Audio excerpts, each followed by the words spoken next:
Theatre మీద big screen మీద చూసుకున్నప్పుడు ఎలా అనిపించింది? మీరు చెప్పుకున్నప్పుడు ఆడియో టు ఆడియో చెప్పుకున్నారు. ఆ తర్వాత బోల్డ్ అంతా టెక్నాలజీని యూస్ చేస్తున్నారని మాత్రం తెలుసు. బట్ బిగ్ స్క్రీన్ మీద అమితాబ్ బచ్చన్ గారిని చూస్తూ మీ వాయిస్ వింటున్నప్పుడు కలిగిన అనుభూతి ఎలా ఉంది అసలు? చాలా అద్భుతం. నేను ఫ్యామిలీతో వెళ్ళాను మూవీ. ఎప్పుడు నేను చేసిన ప్రతి cinema my Mrs Uma and తని, చిక్కి మా పిల్లలతో కలిసే వెళ్తాను నేను. నలుగురం కంపల్సరీ వెళ్ళాల్సింది. నేను తక్కువ ఒంటరిగా వెళ్ళి చూడడం అనేది. ఫస్ట్ నేను రావడం, కార్ పార్క్ చేసి రావడం లేట్ అయింది. మా పాప చెప్తోంది, ఫస్ట్ మీ డైలాగ్తో స్టార్ట్ అయిందన్న అని చెప్పాను. సెటిల్ అయ్యి కూర్చొని చూసాము ఆ సీను. చాలా చాలా ఆనందం వేసింది. బట్ అది నా వాయిస్ యాజ్ ఇట్ ఈజ్గా ఉంది. ఆ తర్వాత వచ్చే సీన్స్ చూస్తుంటే అసలు థ్రిల్. అంటే ఇంత బిగ్, మీరు అన్నట్టు మామూలుగా డబ్బింగ్ చెప్పినప్పుడు ఇంత బిగ్ స్క్రీన్స్ ఉండవు. బట్ ఆ బిగ్ స్క్రీన్ మీద ఆ ఫ్యూజన్, ఆ సౌండ్లో, డాల్బీ సౌండ్ సిస్టంలో వింటూ ఉంటే ఇంకా అసలు ఒక గొప్ప అనుభూతి. అంటే చాలా సినిమాలు నేను బాంబే యాక్టర్స్కి చాలామందికి చేస్తున్నాను. ముఖేష్ రుషి, ప్రదీప్ రావత్, ఆశీష్ విద్యార్థి, అట్లా తెలుగులో సుమన్ గారికి కానీ ఇంకా నంబర్ ఆఫ్ ఆర్టిస్టులకు చెప్పాను. కానీ ఇది ఒక డిఫరెంట్ ఫీల్ అనమాట. ఇది చాలా కంప్లీట్గా, ఇది మాటల్లో చెప్పలేంది, నో వర్డ్స్. మొత్తానికి కోరిక కూడా నెరవేరింది. బచ్చన్ గారికి చెప్పామన్నా ఇది. అవును కదా, అప్పుడెప్పుడో ఆయన్ని కలవాలనుకున్నారు. బట్ ఇప్పుడు ఆయనకే మీ గాత్రం అనేది ఇవ్వడం అనేది ఒక డ్రీమ్ అంతే. డ్రీమ్ అది చాలా. ఇప్పటిదాకా ఎంతమంది ఇలాంటి కళాకారులకు మీరు వాయిస్ ఇచ్చారు? I'm talking only on big screen కి సంబంధించి, ఓన్లీ సినిమాలకి, సీరియల్, మిగతా యాడ్స్ అనేవి తర్వాత మాట్లాడుకుందాం. దాదాపు నేను చేసింది 1000 సినిమాలు ఆల్మోస్ట్ ఆల్ కంప్లీట్ అయినాయి. డబ్బింగ్, స్ట్రైట్ అన్నీ కలిపి నా కెరీర్ బిగినింగ్ నుంచి కూడా దాదాపు నేను రిపీట్ అయిన ఆర్టిస్ట్లో ఒక 200 దాకా ఉన్నా.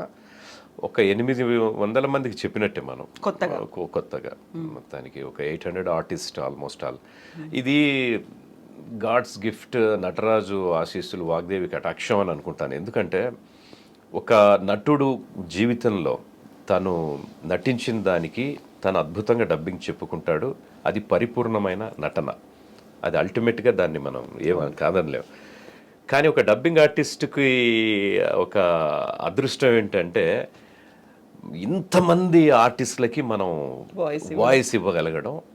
At the time of dubbing, violet dubbing, ఆ నటుల గొప్పతనం ఏంటో మనకి తెలిసి రావటం. ఒక్కొక్కళ్ళు ఒక్కొక్క పుస్తకం అనంటే మనం ఒక 1000 పుస్తకాలు చదివినట్టే మనం. అసలు ఎంతమంది మహానటులు, వాళ్ళ ఏం నటన, అసలు ఎందుకు ఇంత గొప్ప వాళ్ళు అయ్యారు వాళ్ళు. నేను చాలా సినిమాలు ప్రకాష్ రాజ్ గారికి నేను ట్రాక్స్ చెప్పాను. అందులో 1-2 రిలీజ్ కూడా అయినాయి. యముడు ఒకటి అందులో. అయితే అసలు ఆయన అంత గొప్ప నటుడు ఎందుకు అయ్యాడని తెలియాలి అని అంటే చూసే ప్రేక్షకుడు స్క్రీన్ మీద ఆయన పర్ఫార్మెన్స్ మాత్రమే చూసి అనుభూతి చెందగలుగుతాడు. బట్ మేము యాజ్ ఎ డబ్బింగ్ ఆర్టిస్ట్గా బిట్ టు బిట్ ఆ డెప్త్లోకి వెళ్తున్నప్పుడు ఎందుకు వీళ్ళు ఇంత గొప్ప నటులు అయ్యారు అన్నది ఇంకా క్షుణ్ణంగా పరిశీలించే అవకాశం దొరుకుతుంది. చాలామంది హీరోలకి నేను ట్రాక్స్ అంటే వాళ్ళు రావటం అప్పుడు కొద్దిగా బిజీ. ప్రకాష్ రాజ్ గారికి ఎందుకు ట్రాక్స్ చెప్పించేవాళ్ళంటే ఆయన చాలా బిజీగా ఉండేవారు. రేపు రిలీజ్ అనగా కూడా ఈరోజు ముందు రోజు 2 రోజుల ముందు డబ్బింగ్ చెప్తే ఆయన ట్రాక్ మిక్స్ చేసిన సందర్భాలు ఉన్నాయి. మిగతా మా వాయిస్ అన్ని ప్రక్రియలకి, ట్రిమ్మింగ్ కానీ, ఆర్ఆర్ కానీ, వీటన్నిటికీ మిక్సింగ్ కానీ, ప్రీ మిక్సింగ్ కానీ వెళ్తుంది. అట్లాగా ఎన్నో సినిమాలు అట్లా అవసరం బట్టి చాలా మందికి బిజీ ఉన్న ఆర్టిస్టులకి నేను చెప్పడం జరిగింది ట్రాక్స్. మీరు ట్రాక్ చెప్పారు, ఇది చాలా బాగుంది, దీన్ని ఇలాగే ఉండనివ్వండి అన్నది ఏదైనా ఉందో? ఒరిజినల్ దానికి హీరోల్ని వాళ్ళని పక్కన పెట్టి, క్యారెక్టర్ ఆర్టిస్ట్ని పక్కన పెట్టి, ఆర్సీఎం గారు మీరు చెప్పిన ట్రాక్ చాలా బాగుంది, గో హెడ్ విత్ దిస్ అన్నది ఉందా? ఉంది. మురళీ శర్మ గారికి ఓకే, ఫస్ట్ మూవీ నాని గారి మూవీ చేశారు కదా, ఆ మూవీలో చెప్తే బన్నీవాసు గారు ఎవరన్నారంటే చాలా బాగుంది, బాగా చెప్పారు, బాగా మ్యాచ్ అయ్యింది కూడా, ఉంచేయచ్చు అని. ఆల్మోస్ట్ ఆల్ అలాగే కొద్దిగా మిమిక్రీ కూడా తెలుసు కాబట్టి కొద్దిగా కైండ్ ఆఫ్ ఇది చేశాను కాబట్టి బాగుంది, ఉంచేద్దాం అని కూడా అనుకుని, లేదు మురళీ శర్మ గారు తెలుగు చాలా బాగా చెప్తారు, ఆయన ఆల్మోస్ట్ అలా ఆయన డబ్బింగ్స్ అన్ని ఆయన్ని చెప్పుకుంటారు కదా అని చెప్పేసి ఆ సినిమాకి మళ్ళీ ఆయన వచ్చి డబ్ చేయడం జరిగింది. అదొకటి అన్నారనమాట, చాలా దగ్గరగా చెప్పావు, ఉంచేద్దాం అనుకున్నాం ఒకనొక టైంలో, బట్ మురళీ శర్మ గారు వెరీ పర్టికులర్, ఆయన వచ్చి చెప్పారు. తెలుగు నేను ఆయన బాగా మాట్లాడగలుగుతారు, తెలుగువారు కదా ఆయన, అట్లాగానే ఆయన మిస్ అయ్యి లేదు అని అంటే ఇంకా అది ఉంచేసేవాళ్ళేమో. బాగా సత్యప్రకాష్ గారికి ఒకసారి కోడిపుంజు అనుకుంటాను సినిమా పేరు, ఆ సినిమాలో చెప్పాను, చెప్తే ఆయన వచ్చారు, డబ్బింగ్కి వచ్చారు, ట్రాక్ చెప్పాను, ట్రాక్ అని చెప్పాను, చూశారు, బా చాలా బాగా చెప్పారండి, ఎవరు చెప్పారు అంటే ఆర్సీఎం రాజు అని ఇలా చెప్పారు. ఫోన్ చేశారు, రాజుగారు ఎక్సలెంట్ చెప్పారండి డబ్బింగ్, సరస్వతి పుత్రులు మీరు, నేను చెప్పుకుందామని వచ్చాను కానీ ఇంత అద్భుతంగా చెప్పిన తర్వాత మళ్ళీ నేను చెప్పాలా వద్దు అని నేను వెళ్ళిపోతున్నాను, మీ వాయిసే ఉంటుంది, చాలా ఎక్సలెంట్ జాబ్ చేశారు బ్రదర్, నాకు ఎప్పుడు వీలు కాకపోయినా మీకు తప్పకుండా ఐ విల్ ఇన్ఫార్మ్ అన్నారు.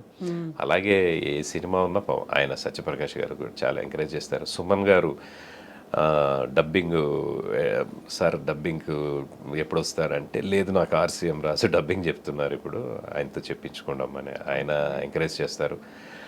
అంటే పర్టికులర్గా చాలామంది నా ఫ్రెండ్స్ రాజేంద్ర వీళ్ళందరూ వాయిస్ నాది ఉండాలని కోరుకుంటారు నటులుగా.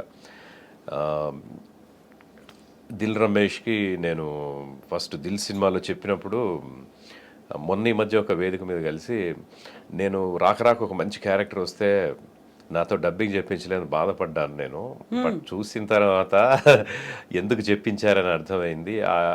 ఆ సినిమా పేరే నాకు ఇంటి పేరుగా మారడానికి ఫస్ట్ మీరు అక్కడ ఇదయింది.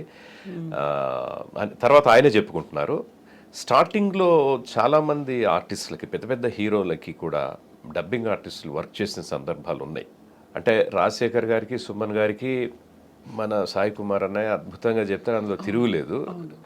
అంటే ఈ గొప్ప విషయం ఏంటంటే వీళ్ళిద్దరూ అంటే తెలుగు సినిమాల్లో సూపర్ స్టార్స్గా అద్భుతమైన హిట్స్ ఇచ్చారు కాబట్టి ఇద్దరు వాళ్ళకి అద్భుతంగా చెప్పారు. కానీ ఒక తెలుగు వచ్చిన నటుడికి మనం తెలుగు చెప్పడం అంటే అఫ్కోర్స్ కొద్దిగా లాంగ్వేజ్ అటు ఇటుగా ఉంటుందని చెప్పి స్టార్టింగ్లో చెప్పించి ఉండొచ్చు. తెలుగు వచ్చిన వాళ్ళకి చెప్పడం చాలా కష్టం. వాళ్ళు లైక్ ఇందాక మురళీ శర్మ గారు అనుకున్నాం కదా, వాళ్ళు ఒక పట్టాన యాక్సెప్ట్ చేయరు.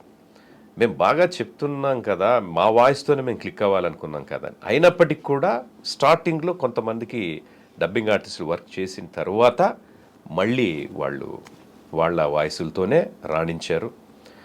చాలామంది ఆర్టిస్టులు ఉన్నారు, మా జయభాస్కర్ గారు, స్వర్గీయ జయభాస్కర్ గారు, అందులో తర్వాత రతనన్నయ్య, రవిశంకర్ గారు, సాయి కుమార్ గారు, శ్రీనివాసమూర్తి గారు, వాయుపుత్ర నాగార్జున ఇక్కడ చాలా పాపులర్, కుంచే రఘు గారు, ఇట్లా చాలామంది హీరోస్కి వాళ్ళు మొదట్లో ఇనీషియల్ డేస్లో చెప్పారు. కానీ ఆ తర్వాత వాళ్ళు బాగా క్లిక్ అయిన తర్వాత మన ఆర్టిస్ట్ శివాజీ గారు నితిన్కి జయం ఈ సినిమాలు చెప్పారు కదా, ఆ తర్వాత మళ్ళీ నితినే కంటిన్యూ అవుతున్నాడు. అట్లా కొన్ని సందర్భాల్లో జరుగుతుంది అది.